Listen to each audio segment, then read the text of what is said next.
Part 2. The author's way of sending forth his second part of the Pilgrim. Go now, my little book, to every place where my first pilgrim has but shown his face. Call at their door. If any say, Who's there? Then answer thou, Christiana is here. If they bid thee come in, then enter thou, with all thy boys, and then, as thou know'st how, tell who they are, also from whence they came. Perhaps thou'll know them by their looks or name. But if they should not, ask them yet again, if formerly they did not entertain one Christian, a pilgrim. If they say they did, and were delighted in his way, then let them know that these related were unto him, yea, his wife and children are. Tell them that they have left their house and home, are turned pilgrims, seek a world to come, that they have met with hardships in the way, that they do meet with troubles night and day, that they have trod on serpents, fought with devils, have also overcome a many evils. Yea, tell them also of the next who have of love to pilgrimage been stout and brave defenders of that way, and how they still refuse this world to do their Father's will. Go tell them also of those dainty things that pilgrimage unto the pilgrim brings. Let them acquainted be, too, how they are beloved of their King, under his care. What goodly mansions he for them provides, though they meet with rough winds and swelling tides. How brave a calm they will enjoy at last, who to their Lord and by his ways hold fast. Perhaps with heart and hand they will embrace thee, as they did my firstling, and will grace thee and thy fellows with such cheer and fare, as show well they of pilgrims lovers are. Objection 1. But how if they will not believe of me that I am truly thine? 'Cause some there be that counterfeit the pilgrim and his name, seek by disguise to seem the very same, and by that means have wrought themselves into the hands and houses of I know not who. Answer. 'Tis true some have of late to counterfeit my pilgrim to their own my title set. Yea, others half my name and title too have stitched to their books to make them do. But yet they by their features do declare themselves not mine to be, whose'er they are.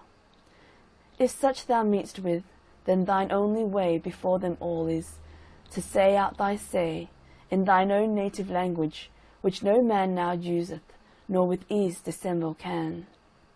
If, after all, they still of you shall doubt, thinking that you, like gypsies, go about, in naughty wise the country to defile, or that you seek good people to beguile with things unwarrantable, send for me, and I will testify you pilgrims be.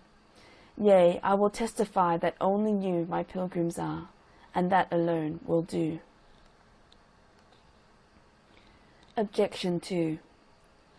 But yet perhaps I may inquire for him of those who wish him damned life and limb. What shall I do when at such a door for pilgrims ask, and they shall rage the more? Answer. Fright not thyself, my book, for such bugbears are nothing else but groundless fears. My pilgrim's book has travelled sea and land, yet could I never come to understand that it was slighted or turned out of door by any kingdom, were they rich or poor. In France and Flanders, where men kill each other, my pilgrim is esteemed a friend, a brother. In Holland too, 'tis said, as I am told, my pilgrim is with some worth more than gold. Highlanders and wild Irish can agree, my pilgrim should familiar with them be. 'Tis in New England under such advance, receives there so much loving countenance, as to be trimmed, new clothed, and decked with gems, that it might show its features and its limbs. Yet more, so comely doth my pilgrim walk, that of him thousands daily sing and talk. If you draw nearer home, it will appear my pilgrim knows no ground of shame or fear. City and country will him entertain, with welcome, pilgrim. Yea, they can't refrain from smiling if my pilgrim be but by, or shows his head in any company. Brave gallants do my pilgrim hug and love, esteem it much, yea, value it above things of greater bulk, yea, with delight say, my lark's leg is better than a kite. Young ladies and young gentlewomen too, do not small kindness to my pilgrim show. Their cabinets, their bosoms, and their hearts, my pilgrim has, 'cause he to them imparts his pretty riddles in such wholesome strains, as yield them profit double to their pains of reading. Yea, I think I may be bold to say some prize him far above their gold. The very children that do walk the street, if they do but my holy pilgrim meet, salute him will wish him well, and say, he is the only stripling of the day. They that have never seen him, yet admire what they have heard of him, and much desire to have his company, and hear him tell those pilgrim stories which he knows so well. Yea, some that did not love him at first, but called him fool and noddy, say they must, now they have seen and heard him commend, and to those whom they love they do him send. Wherefore, my second part, thou needst not be afraid to show thy head. None can hurt thee that wished but well to him that went before. 'Cause thou comest after with a second store of things as good, as rich, as profitable, for young, for old, for staggering, and for stable. Objection 3. But some there be that say, he laughs too loud, and some do say, his head is in a cloud. Some say, his words and stories are so dark, they know not how by them to find his mark. Answer. One may, I think, say, both his laughs and cries may well be guessed at by his watery eyes. Some things are of that nature, as to make one's fancy chuckle, while his heart doth ache. When Jacob saw his Rachel with the sheep, he did at the same time both kiss and weep. Whereas some say, a cloud is in his head, that doth but show his wisdom's covered with its own mantles, and to stir the mind to search well after what it fain would find. Things that seem to be hid in words obscure, do but the godly mind the more allure, to study what those sayings should contain, that speak to us in such a cloudy strain. I also know a dark similitude will on the curious fancy more intrude, and will stick faster in the heart and head than things from similes not borrowed. Wherefore, my book, let no discouragement hinder thy travels. Behold, thou art sent to friends, not foes, to friends that will give place to thee, thy pilgrims, and thy words embrace. Besides, what my first pilgrim left concealed, thou, my brave second pilgrim, hast revealed. What Christian left locked up and went his way, sweet Christiana opens with her key. Objection 4. But some love not the method of your first. Romance they count it, throw it away as dust. If I should meet with such, what should I say? Must I slight them as they slight me, or nay? Answer. My Christiana, if with such thou meet, by all means in all loving wise them greet, render them not reviling for revile. But if they frown, I prithee on them smile. Perhaps 'tis nature, or some ill report, has made them thus despise, or thus retort. Some love no fish, some love no cheese, and some love not their friends, nor their own house or home. Some start at pig, slight chicken, love not fowl, more than they love a cuckoo or an owl. Leave such, my Christiana, to their choice, and seek those who to find thee will rejoice. By no means strive, but in most humble wise, present thee to them in thy pilgrim's guise. Go then, my little book, and show to all that entertain and bid thee welcome shall, what thou shalt keep close shut up from the rest, and wish what thou shalt show them may be blessed, to them for good, and make them choose to be pilgrims by better far than thee or me. Go then, I say, tell all men who thou art. Say I am Christiana, and my part is now with my 4 sons to tell you what it is for men to take a pilgrim's lot. Go also, tell them who and what they be that now do go on pilgrimage with thee. Say, here's my neighbour Mercy, she is one that has long time with me a pilgrim gone. Come, see her in her virgin face, and learn twixt idle ones and pilgrims to discern. Yea, let young damsels learn of her to prize the world which is to come in any wise, when little tripping maidens follow God, and leave old doting sinners to his rod. 'Tis like those days wherein the young ones cried, Hosanna, when the old ones did deride. Next, tell them of old Honest, whom you found, with his white hairs treading the pilgrim's ground. Yea, tell them how plain-hearted this man was, how after his good Lord he bare the cross. Perhaps with some grey head, this may prevail with Christ to fall in love, and sin bewail. Tell them also how Master Fearing went on pilgrimage, and how the time he spent in solitariness with fears and cries, and how at last he won the joyful prize. He was a good man, though much down in spirit. He is a good man, and doth life inherit. Tell them of Master Feeble Mind also, who not before, but still behind would go. Show them also how he had like been slain, and how one great heart did his life regain. This man was true of heart, though weak in grace. One might true godliness read in his face. Then tell them of Master Ready to Halt, a man with crutches, but much without fault. Tell them how Master Feeble Mind and he did love, and in opinion much agree.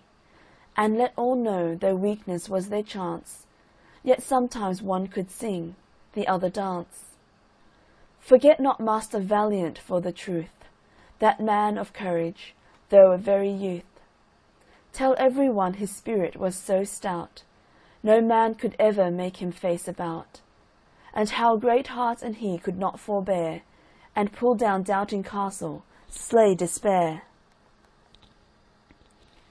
Overlook not Master Despondency, nor much afraid his daughter, though they lie under such mantles as may make them look, with some, as if their God had them forsook. They softly went but sure, and at the end found that the Lord of Pilgrims was their friend. When thou hast told the world of all these things, then turn about my book, and touch these strings, which if but touched will such music make, they'll make a cripple dance, a giant quake. Those riddles that lie couched within thy breast, freely propound, expound, and for the rest of thy mysterious lines, let them remain for those whose nimble fancies shall them gain. Now may this little book a blessing be to those who love this little book and me, and may its buyer have no cause to say, his money is but lost or thrown away. Yea, may this second pilgrim yield that fruit, as may with each good pilgrim's fancy suit, and may it some persuade that go astray, to turn their feet and heart to the right way, is the hearty prayer of the author, John Bunyan. End Part 2. The Author's Way. Part 2. Pilgrimage of Christiana and her children. Courteous companions, some time since, to tell you my dream that I had of Christian the Pilgrim, and of his dangerous journey towards the celestial country, was pleasant to me and profitable to you. I told you then also what I saw concerning his wife and children, and how unwilling they were to go with him on pilgrimage, insomuch that he was forced to go on his progress without them, for he durst not run the danger of that destruction which he feared would come by staying with them in the city of destruction. Wherefore, as I then showed you, he left them, and departed. Now it hath so happened, through the multiplicity of business, that I have been much hindered and kept back from my wonted travels into those parts whence he went, and so could not till now obtain an opportunity to make further inquiry after those whom he left behind, that I might give you an account of them. But having had some concerns that way of late, I went down again thitherward. Now, having taken up my lodging in a wood about a mile off the place as I slept, I dreamed again. And as I was in my dream, behold, an aged gentleman came by where I lay, and, because he was to go some part of the way that I was travelling, methought I got up and went with him. So, as we walked, and as travellers usually do, I was as if we fell into a discourse, and our talk happened to be about Christian and his travels. For thus I began with the old man. "Sir," said I, "what town is that there below, that lieth on the left hand of our way?" Then said Mr. Sagacity, for that was his name, "It is the city of destruction, a populous place, but possessed with a very ill-conditioned and idle sort of people." "I thought that was that city," quoth I. "I went once myself through that town, and therefore know that this report you give of it is true." Mr. Sagacity, "Too true. I wish I could speak truth in speaking better of them that dwell therein." "Well, sir," quoth I, "then I perceive you to be a well-meaning man, and so one that takes pleasure to hear and tell of that which is good. Pray, did you never hear what happened to a man some time ago of this town, whose name was Christian, that went on a pilgrimage up towards the higher regions?" Mr. Sagacity, "Hear of him? Aye, and I also heard of the molestations, troubles, wars, captivities, cries, groans, frights, and fears that he met with and had on his journey. Besides, I must tell you, all our country rings of him. There are but few houses that have heard of him and his doings, but have sought after and got the records of his pilgrimage. Yea, I think I may say that his hazardous journey has got many well-wishers to his ways. For though when he was here he was fool in every man's mouth, yet now he is gone, he is highly commended of all. For 'tis said he lives bravely where he is. Yea, many of them that are resolved never to run his hazards, yet have their mouths water at his gains." "There may," quoth I, "well think, if they think anything that is true, that he liveth well where he is, for he now lives at and in the fountain of life, and has what he has without labour and sorrow, for there is no grief mixed therewith. But pray, what talk have the people about him?" Mr. Sagacity, "Talk! The people talk strangely about him. Some say that he now walks in white, Revelations 3:4, that he has a chain of gold about his neck, that he has a crown of gold beset with pearls upon his head. Others say that the shining ones, who sometimes showed themselves to him in his journey, are become his companions, and that he is as familiar with them where he is, as here one neighbour is with another. Besides, it is confidently affirmed concerning him, that the king of the place where he is has bestowed upon him already a very rich and pleasant dwelling at court, and that he every day eateth and drinketh, and walketh and talketh with him, and receiveth of the smiles and favours of him that is judge of all there. Zechariah 3:7, Luke 14:14 and 15.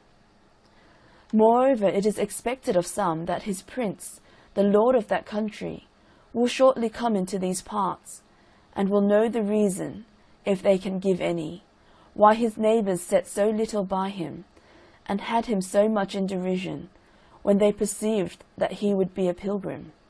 Jude 14 and 15. For they say that now he is so in the affections of his prince, that his sovereign is so much concerned with the indignities that were cast upon Christian when he became a pilgrim, that he will look upon all as if done unto himself. Luke 10:16. And no marvel, for it was for the love that he had to his prince that he ventured as he did. I dare say, quoth I am glad on't. I am glad for the poor man's sake, for that now he has rest from his labour, and for that he now reapeth the benefit of his tears with joy, and for that he has got beyond the gunshot of his enemies, and is out of the reach of them that hate him. Revelations 14:13. Psalm 126, 5 and 6. I also am glad, for that a rumour of these things is noised abroad in this country. Who can tell but that it may work some good effect on some that are left behind? But pray, sir, while it is fresh in my mind, do you hear anything of his wife and children? Poor hearts, I wonder in my mind what they do. Mr. Sagacity. Who? Christiana and her sons? They are like to do as well as Christian did himself, for though they all played the fool at first, and would by no means be persuaded by either the tears or entreaties of Christian, yet second thoughts have wrought wonderfully with them, so they have packed up, and are also gone after him. Better and better, quoth I, but what, wife and children and all? Mr. Sagacity. It is true, I can give you an account of the matter, for I was upon the spot at the instant, and was thoroughly acquainted with the whole affair. Then, said I, a man, it seems, may report it for a truth. Mr. Sagacity. You need not fear to affirm it. I mean, that they are all gone on pilgrimage, both the good woman and her 4 boys. And being we are, as I perceive, going some considerable way together, I will give you an account of the whole matter. This Christiana, for that was her name from the day that she with her children betook themselves to a pilgrim's life, after her husband was gone over the river, and she could hear of him no more, her thoughts began to work in her mind. First, for that she had lost her husband, and for that the loving bond of that relation was utterly broken betwixt them. For you know, said he to me, nature can do no less but entertain the living with many a heavy cogitation, in the remembrance of the loss of loving relations. This, therefore, of her husband did cost her many a tear. But this was not all, for Christiana did also begin to consider with herself, whether her unbecoming behaviour towards her husband was not one cause that she saw him no more, and that in such sort he was taken away from her. And upon this came into her mind by swarms all her unkind, unnatural, and ungodly carriage to her dear friend, which also clogged her conscience, and did load her with guilt. She was, moreover, much broken with recalling to remembrance the restless groans, brinish tears, and self-bemoanings of her husband, and how she did harden her heart against all his entreaties, and loving persuasions of her, and her sons, to go with him. Yea, there was not anything that Christian either said to her, or did before her, all the while that his burden did hang on his back, but it returned upon her, like a flash of lightning, and rent the core of her heart in sunder, especially that bitter outcry of his, "What shall I do to be saved?" did ring in her ears most dolefully. Then said she to her children, "Sons, we are all undone. I have sinned away your father, and he is gone. He would have had us with him, but I would not go myself. I also have hindered you of life." With that the boys fell into tears, and cried out to go after their father. "Oh," said Christiana, "that it had been but our lot to go with him, then had it fared well with us, beyond what it is like to do now. For though I formerly foolishly imagined, concerning the troubles of your father, that they proceeded of a foolish fancy that he had, or for that he was overrun with melancholy humours, yet now it will not out of my mind, but that they sprang from another cause, to wit, for that the light of life was given him." James 1:23-25, John 8:12, by the help of which, as I perceive, he has escaped the snares of death. Proverbs 14:27. Then they all wept again and cried out, "Oh, woe worth the day!" The next night Christiana had a dream, and behold, she saw as if a broad parchment was opened before her, in which were recorded the sum of her ways, and the crimes, as she thought, looked very black upon her. Then she cried out aloud in her sleep, "Lord, have mercy upon me, a sinner." Luke 18:13. And the little children heard her. After this she thought she saw two very ill-favoured ones standing by her bedside, and saying, "What shall we do with this woman? For she cries out for mercy, waking and sleeping. If she be suffered to go on as she begins, we shall lose her as we have lost her husband. Wherefore we must, by one way or other, seek to take her off from the thoughts of what shall be hereafter, else all the world cannot help, but she will become a pilgrim." Now she awoke in a great sweat, also a trembling was upon her, but after a while she fell to sleeping again. And then she thought she saw Christian, her husband, in a place of bliss among many immortals, with a harp in his hand, standing and playing upon it, before one that sat on a throne with a rainbow about his head. She saw also, as if he bowed his head with his face to the paved work that was under his prince's feet, saying, "I heartily thank my Lord and King for bringing me into this place." Then shouted a company of them that stood round about, and harped with their harps, but no man living could tell what they said, but Christian and his companions. Next morning when she was up, had prayed to God, and talked with her children a while, one knocked hard at the door, to whom she spake out, saying, "If thou comest in God's name, come in." So he said, "Amen," and opened the door, and saluted her with, "Peace be to this house." The which when he had done, he said, "Christiana, knowest thou wherefore I am come?" Then she blushed and trembled. Also her heart began to wax warm with desires to know from whence he came, and what was his errand to her. So he said unto her, "My name is Secret. I dwell with those that are on high. It is talked of where I dwell, as if thou hadst a desire to go thither. Also there is a report that thou art aware of the evil thou hast formerly done to thy husband, in hardening of thy heart against his way, and in keeping of these babes in their ignorance. Christiana, the merciful one has sent me to tell thee that he is a God ready to forgive, and that he taketh delight to multiply the pardon of offences. He also would have thee to know that he inviteth thee to come into his presence, to his table, and that he will feed thee with the fat of his house, and with the heritage of Jacob thy father. There is Christian thy husband that was, with legions more, his companions, ever beholding that face that doth minister life to beholders. And they will all be glad when they shall hear the sound of thy feet step over thy father's threshold." Christiana at this was greatly abashed in herself, and bowed her head to the ground. This visitor proceeded and said, "Christiana, here is also a letter for thee, which I have brought from thy husband's king."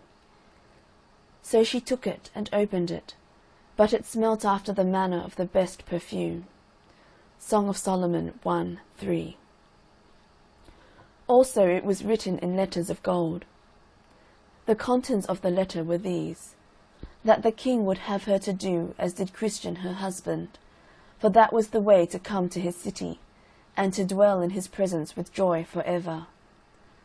At this the good woman was quite overcome. So she cried out to her visitor, "Sir, will you carry me and my children with you, that we also may go and worship the king?" Then said the visitor, "Christiana, the bitter is before the sweet. Thou must through troubles, as did he that went before thee, enter this celestial city, Wherefore I advise thee to do as did Christian thy husband. Go to the wicket gate yonder, over the plain, for that stands at the head of the way up which thou must go. And I wish thee all good speed.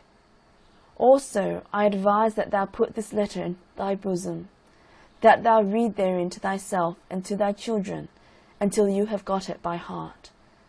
For it is one of the songs that thou must sing while thou art in this house of thy pilgrimage.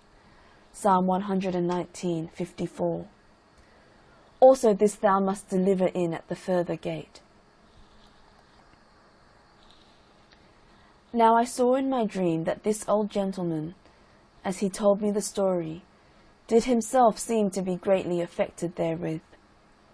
He moreover proceeded, and said, So Christiana called her sons together, and began thus to address herself unto them. My sons, I have, as you may perceive, been of late under much exercise in my soul about the death of your father. Not for that I doubt at all of his happiness, for I am satisfied now that he is well.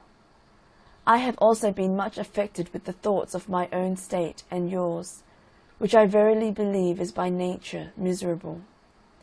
My carriage also to your father in his distress is a great load to my conscience, for I hardened both mine own heart and yours against him, and refused to go with him on pilgrimage. The thoughts of these things would now kill me outright, but that for a dream which I had last night, and but that for the encouragement which this stranger has given me this morning. Come, my children, let us pack up, and be gone to the gate that leads to the celestial country, that we may see your father, and be with him and his companions in peace, according to the laws of that land. Then did her children burst out into tears, for joy that the heart of their mother was so inclined. So their visitor bid them farewell, and they began to prepare to set out for their journey. But whilst they were thus about to be gone, 2 of the women that were Christiana's neighbours came up to her house, and knocked at her door, to whom she said as before, If you come in God's name, come in. At this the women were stunned, for this kind of language they used not to hear, or to perceive to drop from the lips of Christiana. Yet they came in, but behold, they found the good woman preparing to be gone from her house. So they began and said, Neighbour, pray what is your meaning by this? Christiana answered and said to the eldest of them, whose name was Mrs. Timorous, I am preparing for a journey. This Timorous was daughter to him that met Christian upon the hill of Difficulty, and would have had him go back for fear of the lions. Timorous, For what journey, I pray you? Christiana, Even to go after my good husband. And with that she fell a-weeping. Timorous, I hope not so, good neighbour. Pray, for your children's sake, do not so unwomanly cast away yourself. Christiana, Nay, my children shall go with me. Not one of them is willing to stay behind. Timorous, I wonder in my heart what or who has brought you into this mind. Christiana, O neighbour, knew you but as much as I do, I doubt not but that you would go along with me. Timorous, Prithee, what new knowledge hast thou got, that so worketh off thy mind from thy friends, and that tempteth thee to go nobody knows where? Christiana. Then Christiana replied, I have been sorely afflicted since my husband's departure from me, but especially since he went over the river. But that which troubleth me most is my churlish carriage to him when he was under his distress. Besides, I am now as he was then. Nothing will serve me but going on pilgrimage. I was a-dreaming last night that I saw him. Oh, that my soul was with him! He dwelleth in the presence of the king of the country. He sits and eats with him at his table. He is become a companion of immortals, and has a house now given him to dwell in, to which the best palace on earth, if compared, seems to me but a dunghill. 2 Corinthians 5:1-4. The prince of the place has also sent for me, with promise of entertainment, if I shall come to him. His messenger was here even now, and has brought me a letter which invites me to come.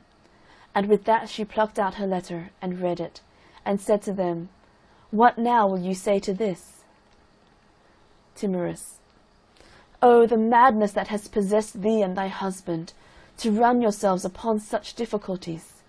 You have heard, I am sure, what your husband did meet with, even in a manner at the first step that he took on his way, as our neighbour Obstinate can yet testify, for he went along with him, yea, and Pliable too, until they, like wise men, were afraid to go any further.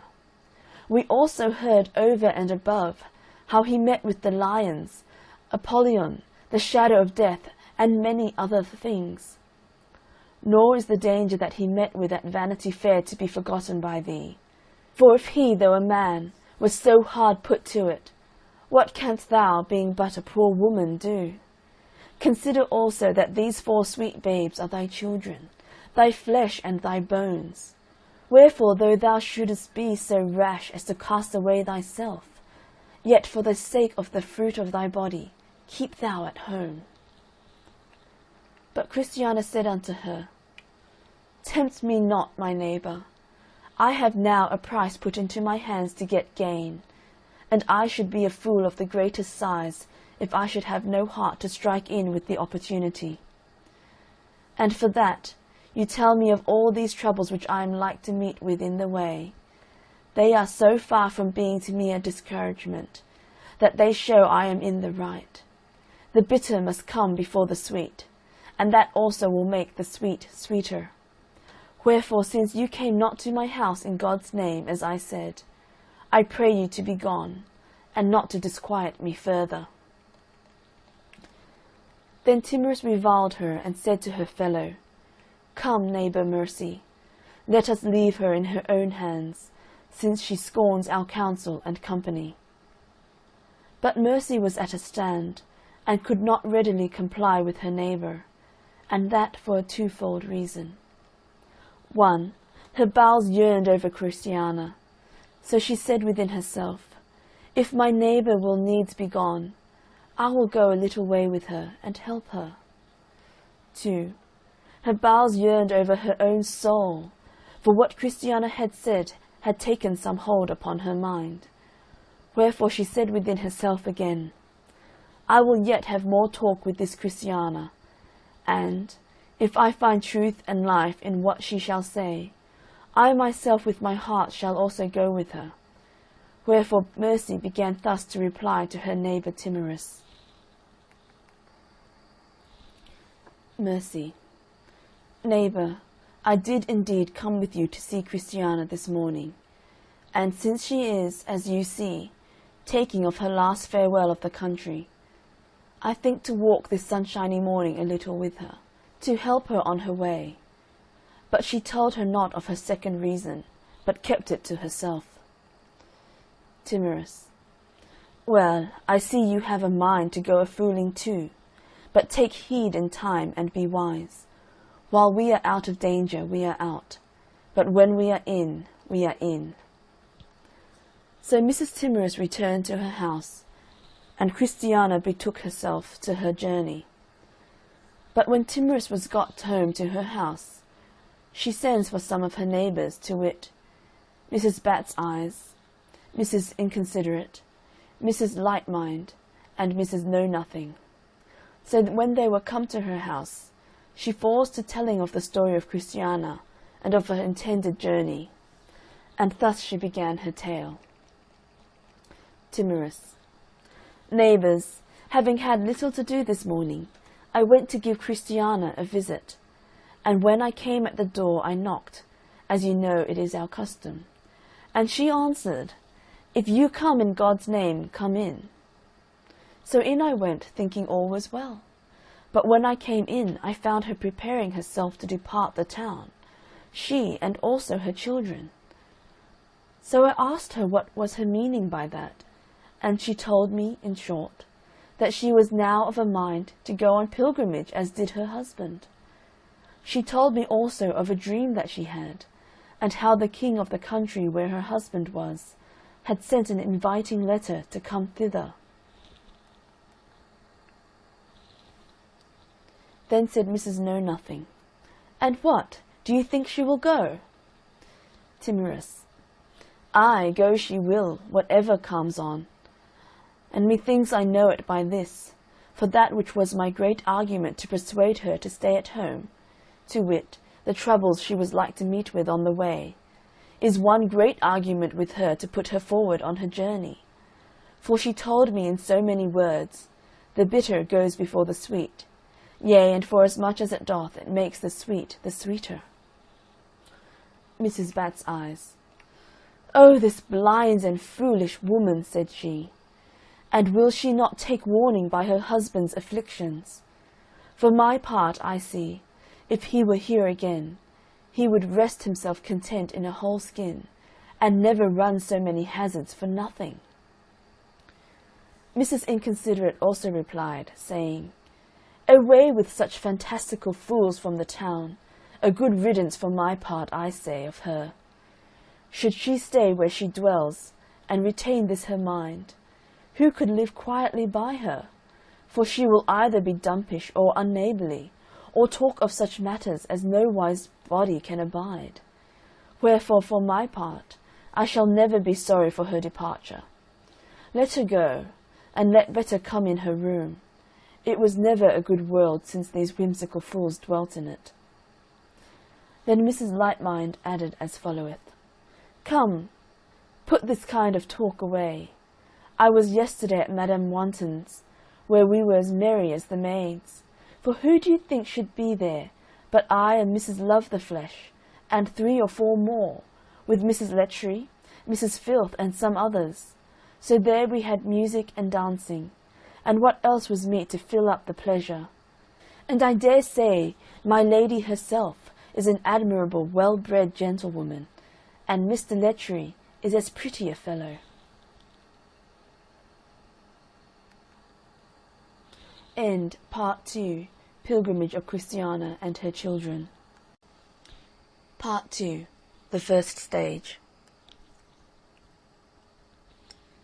By this time Christiana was got on her way, and Mercy went along with her.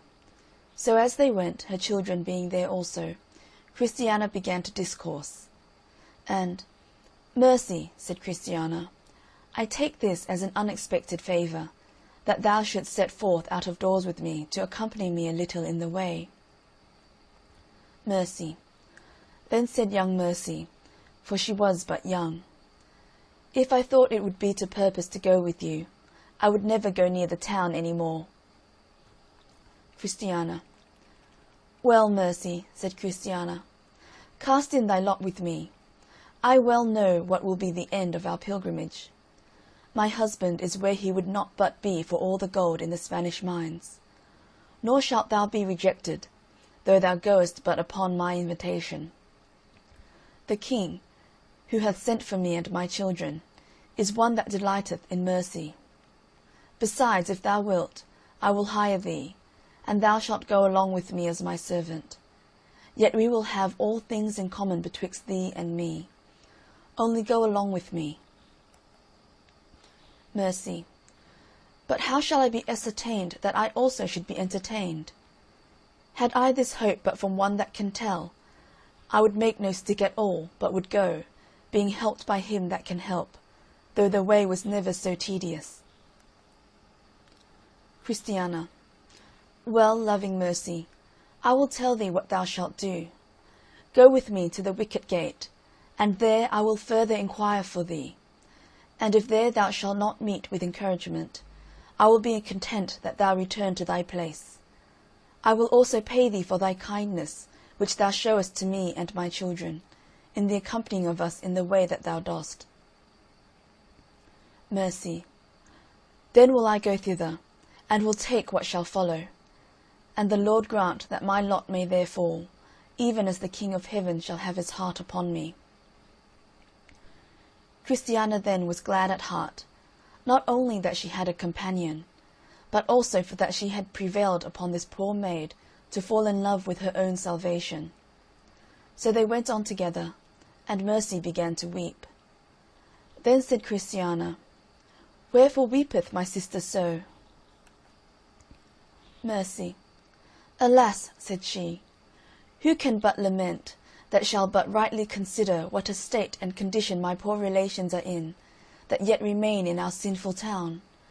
And that which makes my grief the more heavy is, because they have no instructor, nor any to tell them what is to come."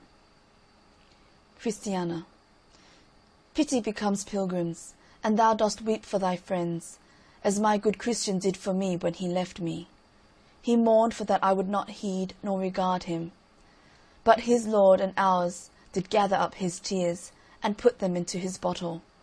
And now both I and thou, and these my sweet babes, are reaping the fruit and benefit of them. I hope, Mercy, that these tears of thine will not be lost, for the truth has said, that they that sow in tears shall reap in joy. And he that goeth forth and weepeth, bearing precious seed, shall doubtless come again with rejoicing, bringing his sheaves with him." Psalm 126, 5 and 6. Then said Mercy, "Let the most blessed be my guide, if it be his blessed will, unto his gate, into his fold, up to his holy hill. And let him never suffer me to swerve or turn aside from his free grace and holy ways, whate'er shall me betide. And let him gather them of mine that I have left behind. Lord, make them pray they may be thine, with all their heart and mind." Now my old friend proceeded and said, but when Christiana came to the Slough of Despond, she began to be at a stand. For, said she, this is the place in which my dear husband had like to have been smothered with mud. She perceived also that notwithstanding the command of the king to make this place for pilgrims good, yet it was rather worse than formerly. So I asked if that was true. Yes, said the old gentleman, too true. For many there be that pretend to be the king's labourers, and that say they are for mending the king's highways, who bring dirt and dung instead of stones, and so mar instead of mending. Here Christiana therefore with her boys did make a stand. But said Mercy, Come, let us venture, only let us be wary. Then they looked well to their steps, and made a shift to get staggering over. Yet Christiana had like to have been in, and that not once or twice.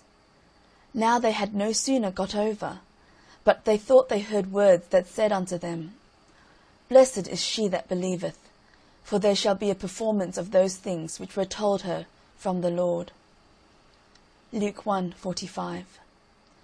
Then they went on again, and said Mercy to Christiana, Had I as good ground to hope for a loving reception at the wicket gate as you, I think no Slough of Despond would discourage me. Well, said the other, you know your sore, and I know mine. And, good friend, we shall all have enough evil before we come to our journey's end. For can it be imagined that the people who design to attain such excellent glories as we do, and who are so envied that happiness as we are, but that we shall meet with what fears and snares, with what troubles and afflictions they can possibly assault us with that hate us? And now Mr. Sagacity left me to dream out my dream by myself. Wherefore methought I saw Christiana and Mercy and the boys go all of them up to the gate, to which, when they were come, they betook themselves to a short debate about how they must manage their calling at the gate, and what should be said unto him that did open to them.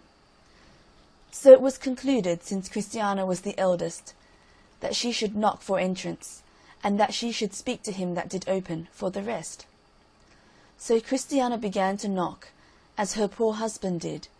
She knocked and knocked again. But instead of any that answered, they all thought they heard as if a dog came barking upon them. a dog, and a great one too, and this made the women and children afraid. Nor durst they for a while to knock any more, for fear the mastiff should fly upon them. Now therefore they were greatly tumbled up and down in their minds, and knew not what to do.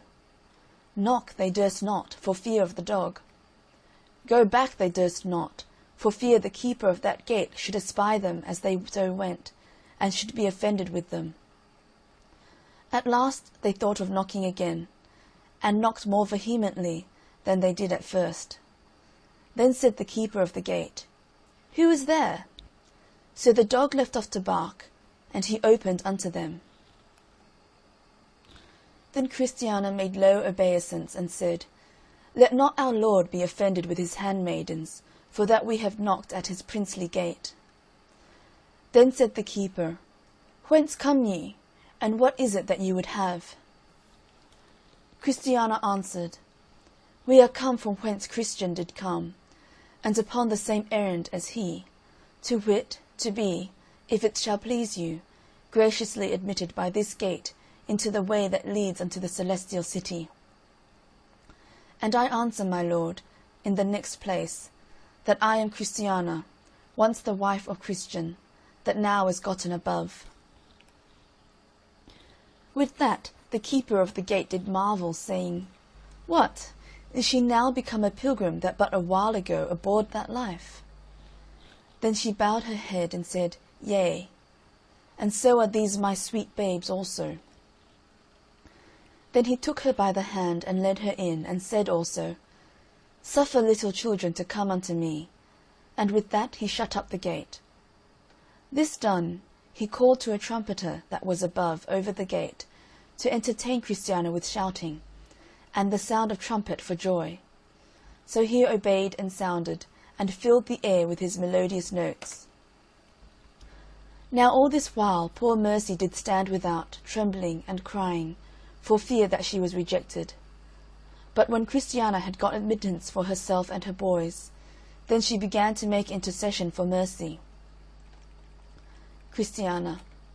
And she said, My lord, I have a companion that stands yet without, that has come hither upon the same account as myself, one that is much dejected in her mind, for that she comes, as she thinks, without sending for, whereas I was sent for by my husband's king to come.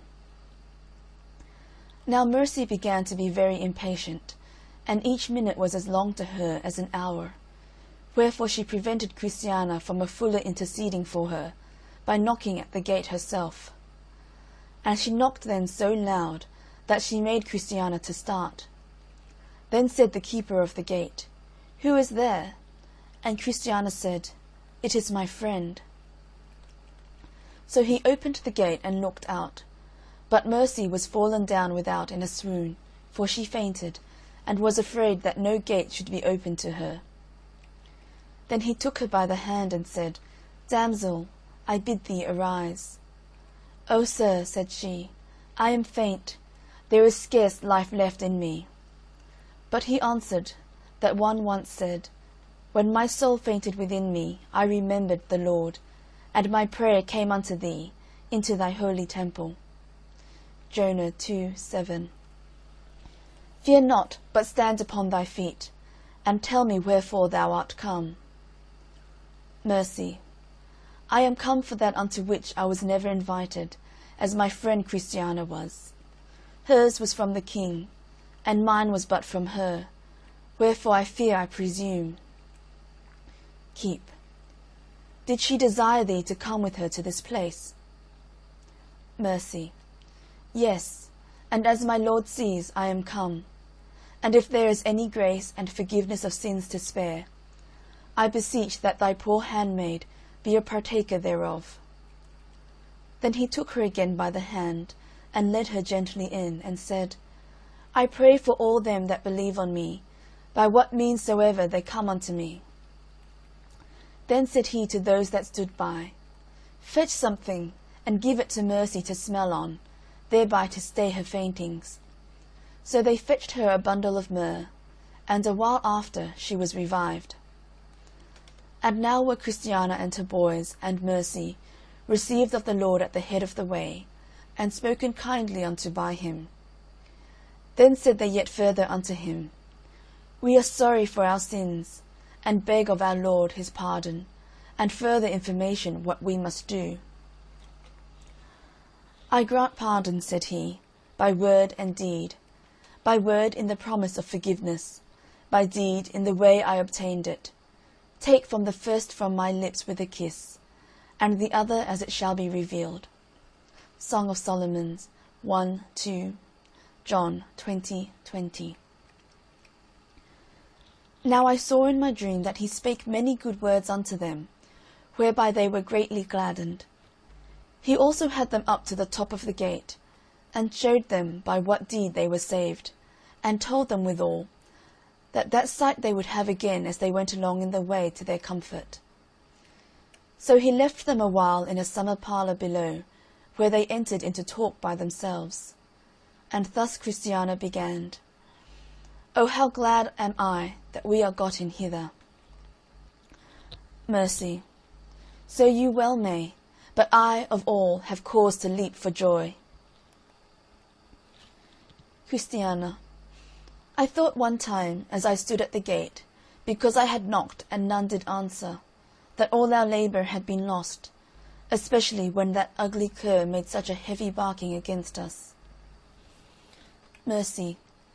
But my worst fear was after I saw that you were taking into his favour, and that I was left behind. Now, thought I, it is fulfilled which is written, 2 women shall be grinding at the mill, the one shall be taken, and the other left. Matthew 24:41. I had much ado to forbear crying out, Undone! And afraid I was to knock any more. But when I looked up to what was written over the gate, I took courage.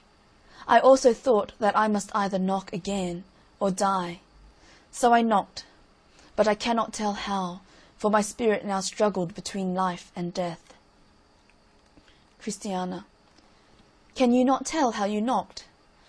I am sure your knocks were so earnest that the very sound of them made me start.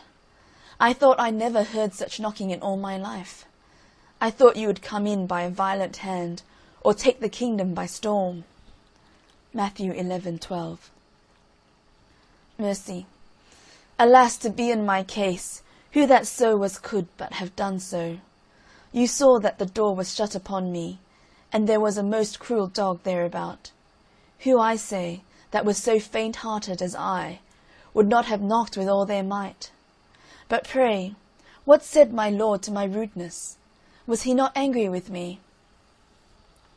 Christiana. When he heard your lumbering noise, he gave a wonderful, innocent smile. I believe what you did pleased him well, for he showed no sign to the contrary. But I marvel in my heart why he keeps such a dog. Had I known that before, I should not have had heart enough to have ventured myself in this manner. But now we are in, and I am glad with all my heart. Mercy. I will ask, if you please, next time he comes down, why he keeps such a filthy cur in his yard. I hope he will not take it amiss. Do so, said the children, and persuade him to hang him, for we are afraid he will bite us when we go hence. So at last he came down to them again, and Mercy fell to the ground on her face before him, and worshipped, and said, Let my lord accept the sacrifice of praise which I now offer unto him with the calves of my lips. Said he unto her, Peace be to thee, stand up. But she continued upon her face, and said, Righteous art thou, O Lord, when I plead with thee. Yet let me talk with thee of thy judgments. Jeremiah 12:1.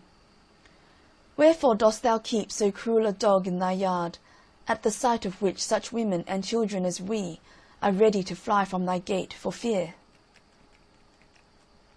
He answered and said, That dog has another owner. He also is kept close in another man's ground. Only my pilgrims hear his barking. He belongs to the castle which you see there at a distance, but can come up to the walls of this place. He has frighted many an honest pilgrim from worse to better, by the great voice of his roaring. Indeed, he that owneth him doth not keep him out of any good will to me or mine, but with intent to keep the pilgrims from coming to me, and that they may be afraid to come and knock at this gate for entrance. Sometimes also he has broken out, and has worried some that I loved. But I take all at present patiently. I also give my pilgrims timely help, so that they are not delivered to his power, to do with them what his doggish nature would prompt him to do. But what, my purchased one, I trow, hadst thou known never so much beforehand, thou wouldst not have been afraid of a dog. The beggars that go from door to door will, rather than lose a supposed alms, run the hazard of the bawling, barking, and biting too of a dog. And shall a dog in another man's yard, a dog whose barking I turn to the profit of pilgrims, keep any from coming to me? I deliver them from the lions, and my darling from the power of the dog. Psalm 22, 21 and 22. Mercy. Then said Mercy, I confess my ignorance. I spake what I understood not. I acknowledge that thou doest all things well. Christiana. Then Christiana began to talk of their journey, and to inquire after the way. So he fed them and washed their feet, and set them in the way of his steps, according as he had dealt with her husband before. End Part 2, the first stage. Part 2, the second stage. So I saw in my dream that they walked on their way, and had the weather very comfortable to them. Then Christiana began to sing, saying, Blessed be the day that I began a pilgrim for to be, and blessed also be the man that thereto moved me. 'Tis true 'twas long ere I began to seek to live for ever, but now I run fast as I can, 'tis better late than never. Our tears to joy, our fears to faith, are turned as we see.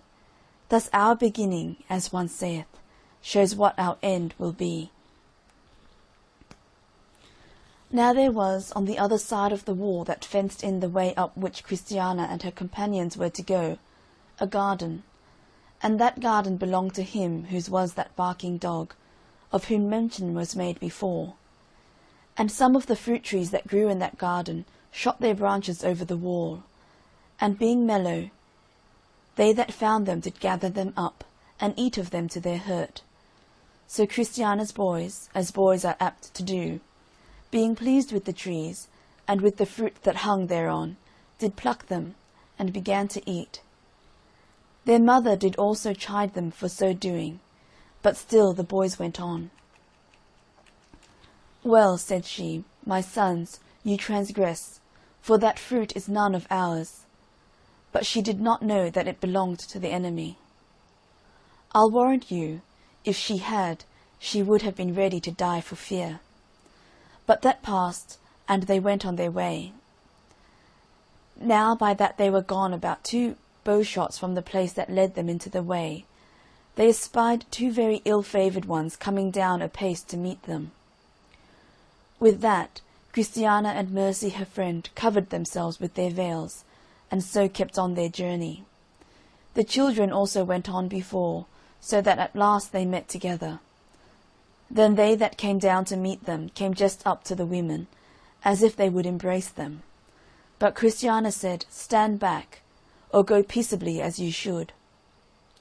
Yet these 2, as men that are deaf, regarded not Christiana's words, but began to lay hands upon them. At that, Christiana, waxing very wroth, spurned at them with her feet. Mercy also, as well as she could, did what she could to shift them. Christiana again said to them, Stand back and be gone, for we have no money to lose, being pilgrims as you see, and such too as live upon the charity of our friends. Ill-favoured ones. Then said one of the 2 men, We make no assault upon you for money, but are come out to tell you, that if you will but grant one small request which we shall ask, we will make women of you for ever. Christiana. Now Christiana, imagining what they should mean, made answer again, We will neither hear nor regard, nor yield to what you shall ask. We are in haste and cannot stay. Our business is a business of life and death. So again she and her companion made a fresh essay to go past them, but they lettered them in their way.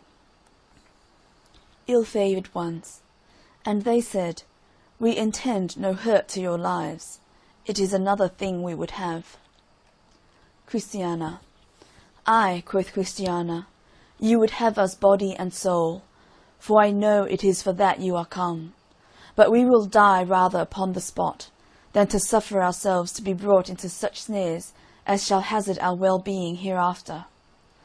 And with that they both shrieked out and cried, Murder! Murder! And so put themselves under those laws that are provided for the protection of women. Deuteronomy 22, 25-27. But the men still made their approach upon them, with design to prevail against them. They therefore cried out again. Now they being, as I said, not far from the gate in at which they came, their voice was heard from whence they were thither. Wherefore some of the house came out, and knowing that it was Christiana's tongue, they made haste to her relief. But by that they were got within sight of them, the women were in a very great scuffle. The children also stood crying by. Then did he that came in for their relief call out to the ruffians, saying, What is that thing you do? Would you make my lord's people to transgress? He also attempted to take them, but they did make their escape over the wall into the garden of the man to whom the great dog belonged. So the dog became their protector. This reliever then came up to the women, and asked them how they did. So they answered, We thank thy prince pretty well, only we have been somewhat affrighted. We thank thee also for that thou camest in to our help, otherwise we had been overcome. Reliever. So after a few more words, this reliever said as followeth, I marvelled much when you were entertained at the gate above, seeing ye knew that ye were but weak women, that you petitioned not the Lord for a conductor. Then might you have avoided these troubles and dangers, for he would have granted you one. Christiana. Alas, said Christiana, we were so taken with our present blessing, that dangers to come were forgotten by us. Besides, who could have thought that so near the king's palace there could have lurked such naughty ones?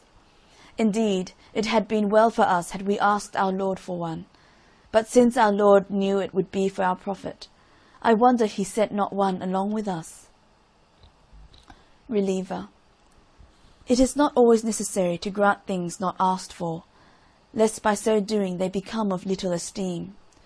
But when the want of a thing is felt, it then comes under, in the eyes of him that feels it, that estimate that properly is its due, and so consequently will be thereafter used. Had my lord granted you a conductor, you would not either so have bewailed that oversight of yours in not asking for one, as now you have occasion to do. So all things work for good, and tend to make you more wary. Christiana. Shall we go back again to my lord, and confess our folly, and ask one? Reliever. Your confession of your folly I will present him with. To go back again you need not, for in all places where ye shall come, you will find no want at all. For in every one of my lord's lodgings, which he has prepared for the reception of his pilgrims, there is sufficient to furnish them against all attempts whatsoever. But, as I said, he will be inquired of by them, to do it for them. Ezekiel 36:37. And 'tis a poor thing that is not worth asking for. When he had thus said, he went back to his place, and the pilgrims went on their way. Mercy. Then said Mercy, What a sudden blank is here! I made account that we had been past all danger, and that we should never see sorrow more. Christiana. Thy innocency, my sister, said Christiana to Mercy, may excuse thee much, but as for me, my fault is so much the greater, for that I saw this danger before I came out of the doors, and yet did not provide for it when provision might have been had. I am much to be blamed. Mercy. Then said Mercy, How knew you this before you came from home? Pray open to me this riddle. Christiana. Why, I tell you, before I set foot out of doors. One night as I lay in my bed, I had a dream about this. For methought I saw two men, as like these as ever any in the world could look, stand at my bed's feet, plotting how they might prevent my salvation. I will tell you their very words. They said, it was when I was in my troubles, What shall we do with this woman? For she cries out, waking and sleeping, for forgiveness. If she be suffered to go on as she begins, we shall lose her as we have lost her husband. This you know might have made me take heed, and have provided when provision might have been had. Mercy. Well, said Mercy, as by this neglect we have an occasion ministered unto us to behold our own imperfections, so our Lord has taken occasion thereby to make manifest the riches of his grace. For he, as we see, has followed us with unasked kindness, and has delivered us from the hands that were stronger than we, of his mere good pleasure. Thus now, when they had talked away a little more time, they drew near to a house which stood in the way, which house was built for the relief of pilgrims, as you will find more fully related in the first part of these records of the Pilgrim's Progress. So they drew on towards the house of the interpreter. When they came to the door, they heard a great talk in the house. Then they gave ear and heard, as they thought, Christiana mentioned by name. For you must know that there went along, even before her, a talk of her and her children's going on pilgrimage. And this was the most pleasing to them, because they had heard that she was Christian's wife, that woman who was some time ago so unwilling to hear of going on pilgrimage. Thus, therefore, they stood still, and heard the good people within commending her, who they little thought stood at the door. At last Christiana knocked, as she had done at the gate before. Now, when she had knocked, there came to the door a young damsel, and opened the door, and looked, and behold, two women were there. The damsel. Then said the damsel to them, With whom would you speak in this place? Christiana. Christiana answered, We understood that this is a privileged place for those that are become pilgrims, and we now at this door are such. Wherefore we pray that we may be partakers of that for which we at this time are come. For the day, as thou seest, is very spent, and we are loath tonight to go any further. The damsel. Pray, what may I call your name, that I may tell it to my lord within? Christiana. My name is Christiana. I was the wife of that pilgrim that some years ago did travel this way, and these be his 4 children. This maiden also is my companion, and is going on pilgrimage too. Innocent. Then Innocent ran in, for that was her name, and said to those within, Can you think who is at the door? There is Christiana and her children, and her companion, all waiting for entertainment here. Then they leapt for joy, and went and told their master. So he came to the door, and looking upon her, he said, Art thou that Christiana whom Christian the good man left behind him when he betook himself to a pilgrim's life? Christiana. I am that woman that was so hard-hearted as to slight my husband's trouble, and that left him to go on his journey alone. And these are his 4 children. But now I also am come, for I am convinced that no way is right but this. Interpreter. Then is fulfilled that which is written of the man that said to his son, Go work to-day in my vineyard. And he said to his father, I will not, but afterwards repented and went. Matthew 21:29. Christiana. Then said Christiana, So be it, Amen. God made it a true saying upon me, and grant that I may be found at the last of him in peace, without spot, and blameless. Interpreter. But why standest thou thus at the door? Come in, thou daughter of Abraham. We were talking of thee but now, for tidings have come to us before how thou art become a pilgrim. Come, children, come in. Come, maiden, come in. So he had them all into the house. So when they were within, they were bidden to sit down and rest them. The which when they had done, those that attended upon the pilgrims in the house came into the room to see them. And one smiled, and another smiled, and they all smiled for joy that Christiana was become a pilgrim. They also looked upon the boys. They stroked them over their faces with their hand, in token of their kind reception of them. They also carried it lovingly to Mercy, and bid them all welcome into their master's house. After a while, because supper was not ready, the interpreter took them into his significant rooms, and showed them what Christiana's husband, had seen some time before. Here, therefore, they saw the man in the cage, the man and his dream, the man that cut his way through his enemies, and the picture of the biggest of them all, together with the rest of those things that were then so profitable to Christian. This done, and after those things had been somewhat digested by Christiana and her company, the interpreter takes them apart again, and has them first into a room where was a man that could look no way but downwards, with a muckrake in his hand. There stood also one over his head with a celestial crown in his hand, and proffered him that crown for his muckrake. But the man did neither look up nor regard, but raked to himself the straws, the small sticks, and the dust of the floor. Then said Christiana, I persuade myself that I know somewhat the meaning of this, for this is a figure of a man of this world, is it not, good sir? Interpreter. Thou hast said right, said he, and his muckrake doth show his carnal mind. And whereas thou seest him rather give heed to rake up straws and sticks, and the dust of the floor, than to do what he says that calls to him from above with the celestial crown in his hand, it is to show that heaven is but as a fable to some, and that things here are counted the only things substantial.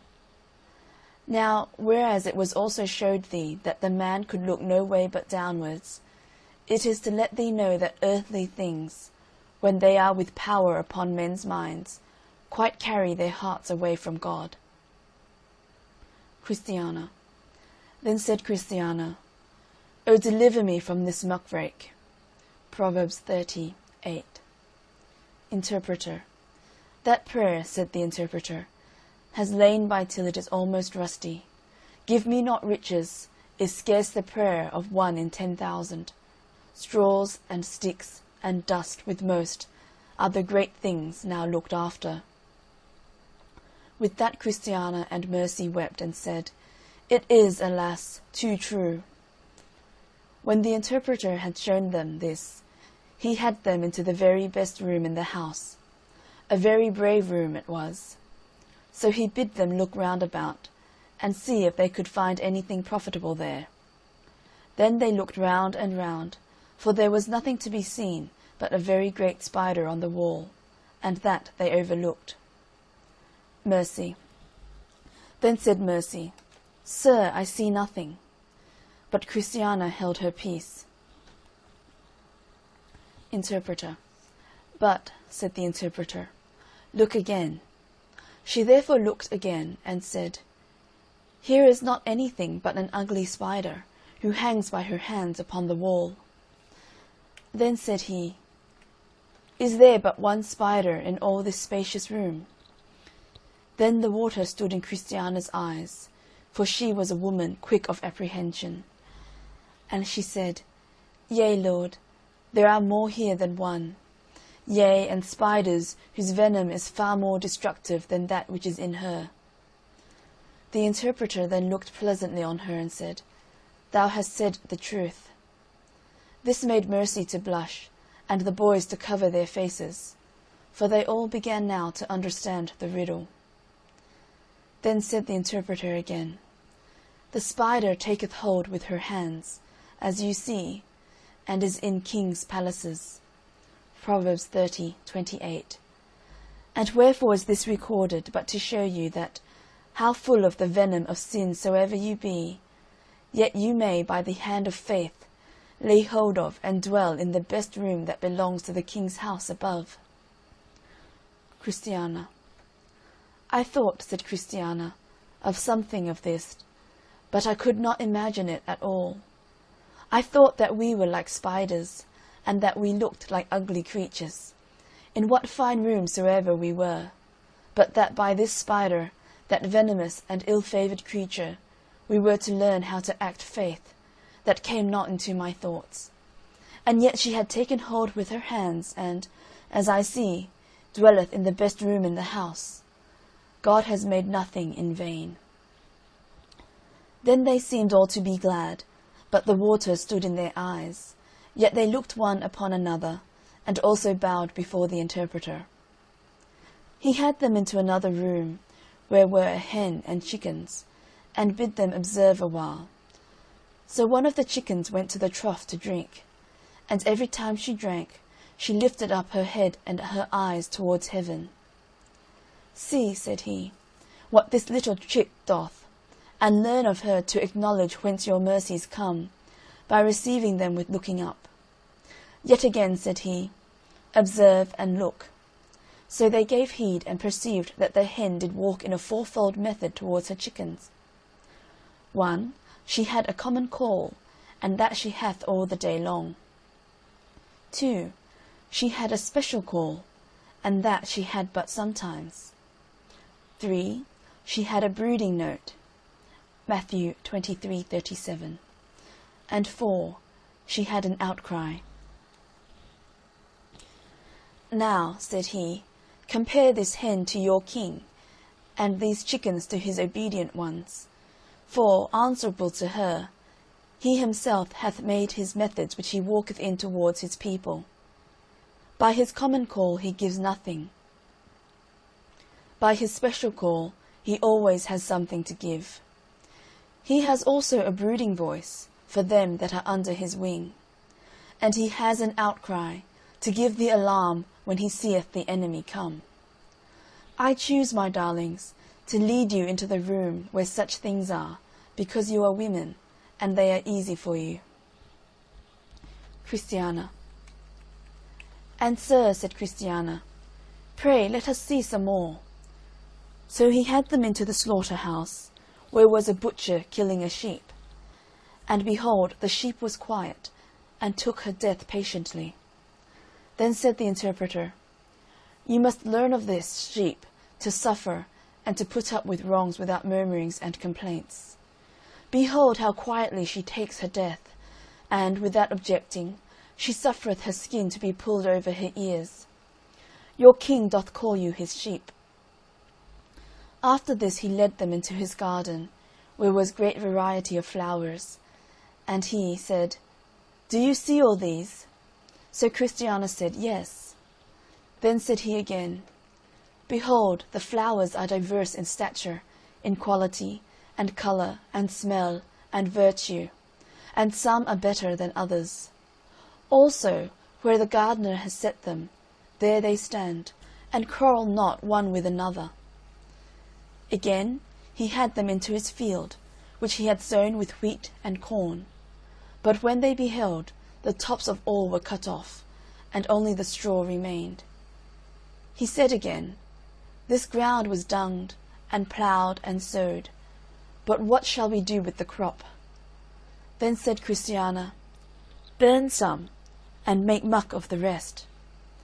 Then said the interpreter again, Fruit, you see, is that thing you look for, and for want of that you condemn it to the fire, and to be trodden under foot of men. Beware that in this you condemn not yourselves. Then, as they were coming in from abroad, they espied a little robin with a great spider in his mouth. So the interpreter said, Look here.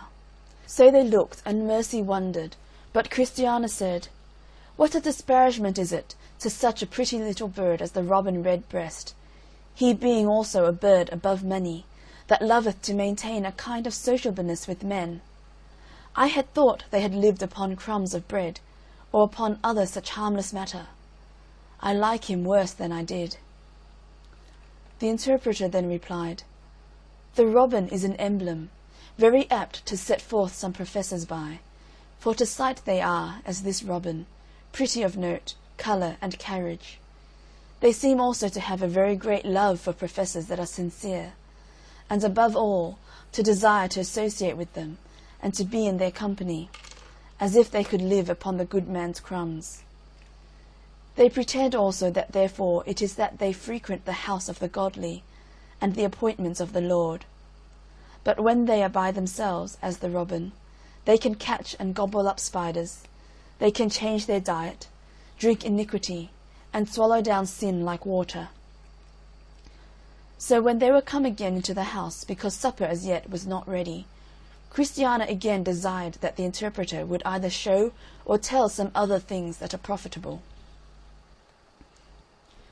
Then the interpreter began and said, "The fatter the sow is, the more she desires the mire.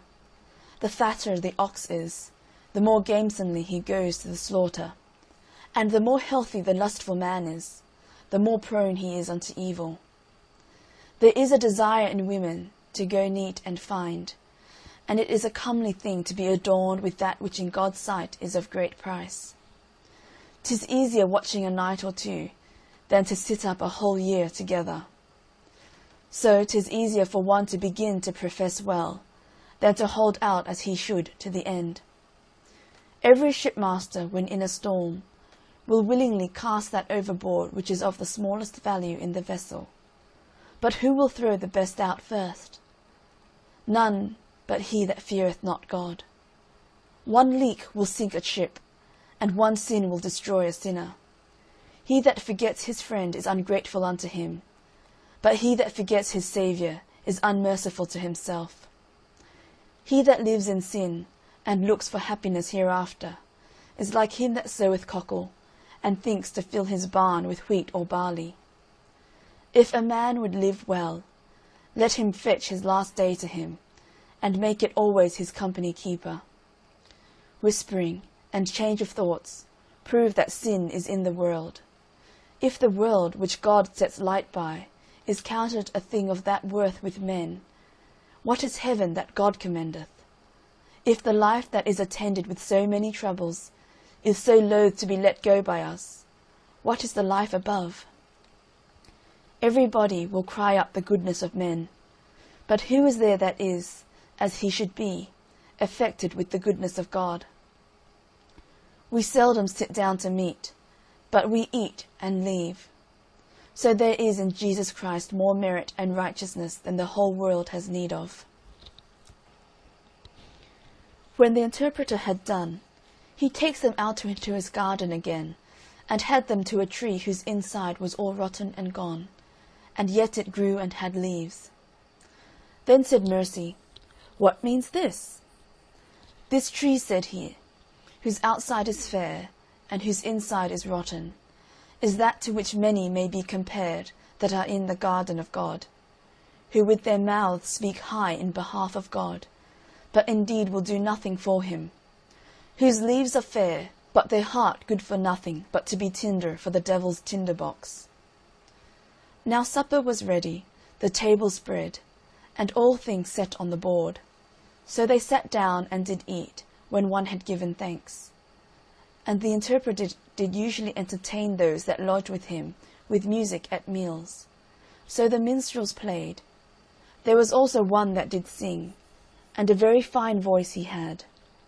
His song was this: "The Lord is only my support, and he that doth me feed. How can I then want anything, whereof I stand in need?" When the song and music were ended, the interpreter asked Christiana what it was that at first did move her thus to betake herself to a pilgrim's life. Christiana answered, "First, the loss of my husband came into my mind, at which I was heartily grieved, But all that was but natural affection. Then after that came the troubles and pilgrimage of my husband into my mind, and also how like a churl I had carried it to him as to that. So guilt took hold of my mind, and would have drawn me into the pond, but that opportunely I had a dream of the well-being of my husband, and a letter sent me by the king of that country where my husband dwells, to come to him. The dream and the letter together so wrought upon my mind that they forced me to this way. Interpreter. But met ye with no opposition before ye set out of doors? Christiana. Yes, a neighbour of mine, one Mrs. Timorous. She was akin to him that would have persuaded my husband to go back for fear of the lions. She also befooled me, for, as she called it, my intended desperate adventure. She also urged what she could to dishearten me from it, the hardships and troubles that my husband met with in the way. But all this I got over pretty well. But a dream that I had of two ill-looking ones, that I thought did plot how to make me miscarry in my journey, that hath troubled me much. Yea, it still runs in my mind, and makes me afraid of every one that I meet, lest they should meet me to do me a mischief, and to turn me out of my way. Yea, I may tell, my lord, though I would not have everybody know of it, that between this and the gate by which we got into the way, we were both so sorely assaulted that we were made to cry out murder, and the two that made this assault upon us were like the two that I saw in my dream. Then said the interpreter, Thy beginning is good, thy latter end shall greatly increase. So he addressed himself to Mercy, and said unto her, And what moved thee to come hither, sweetheart? Mercy. Then Mercy blushed and trembled, and for a while continued silent. Interpreter. Then said he, Be not afraid, only believe and speak thy mind. Mercy. So she began and said, Truly, sir, my want of experience is that which makes me covet to be in silence, and that also that fills me with fears of coming short at last. I cannot tell of visions and dreams, as my friend Christiana can. Nor know I what it is to mourn for my refusing the counsel of those that were good relations. Interpreter. What was it then, dear heart, that hath prevailed with thee to do as thou hast done? Mercy.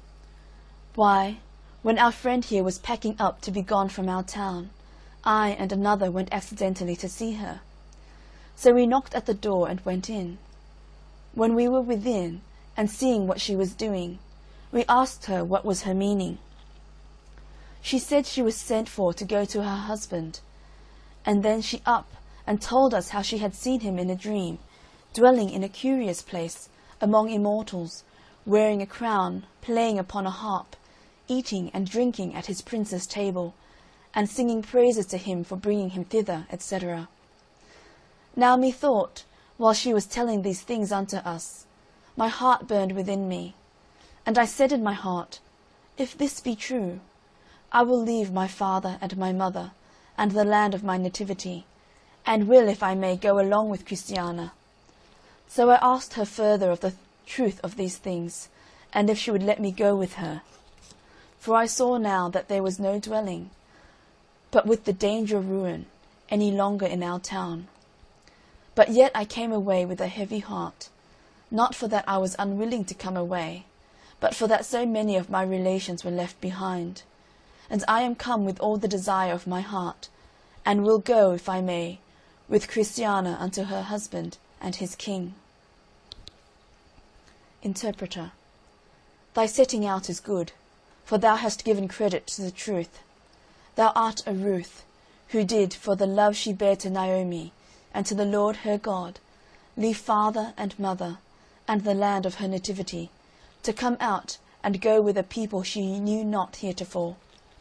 The Lord recompense thy work, and a full reward be given thee of the Lord God of Israel, under whose wings thou art come to trust.